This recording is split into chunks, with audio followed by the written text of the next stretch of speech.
मित्रांनो नमस्कार. कसे आहात? ठीक आहात ना? मित्रांनो, या यूट्यूब चॅनलमध्ये आपले सर्वांचे मनपूर्वक स्वागत.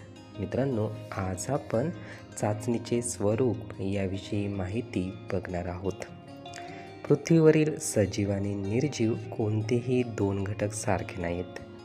प्रत्येक घटकाला मापणारे मोजणारे मापन आहे. विविध वस्तूंना ज्या प्रकारे विविध मापन यंत्र आज स्थितीत उपलब्ध आहे, त्याचबरोबर व्यक्तिवर्तनामधील विविध घटकांना मोजण्यासाठी मानसशास्त्रीय चाचणी हे एक मापन यंत्र आहे.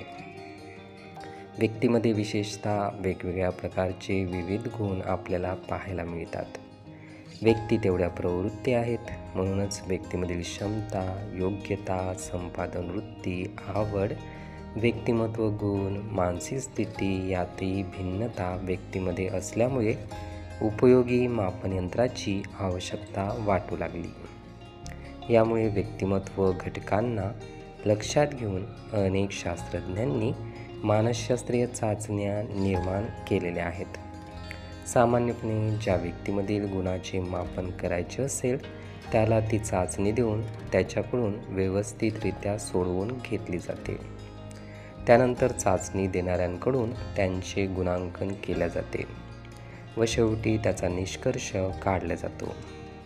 अशा प्रकारे विविध चाचणीवरून विविध घटकांचे विविध व्यक्तीचे मापन केले जाते. अशा प्रकारे चाचणी वैयक्तिक भिन्नतेचे मापन करण्याचे कार्य करते. मित्रांनो, ही माहिती होती चाचणीचे स्वरूप या घटकाविषयी. आपण ही माहिती नीटपणे ऐकून घेण्यासाठी आणि आपला अमूल्य वेळ देण्यासाठी आपले खूप खूप धन्यवाद.